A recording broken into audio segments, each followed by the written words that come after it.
आज Darjeeling Padmaja नैदु Himalayan zoological park चिडियाघरका अधिकारीले एक भिडियो सार्वजनिक गरेर रेड पाण्डा नाउ शोभाले 2वटा स्वस्थ बच्चालाई जन्म दिएको भिडियो सार्वजनिक गरेका छन्।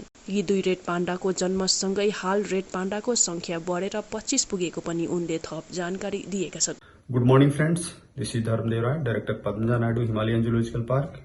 Friends, I am very happy to inform you that at our zoo, one red panda Sobha, she has given birth to 2 new young ones, both mother and cubs. They are doing fine. This took place at our conservation breeding center at Tupkedada. As you all know that our zoo is the coordinator zoo for red panda conservation breeding program in India. I am very sure that these 2 birds, they will bring cheers to the conservationists in the world and in India both. Thank you.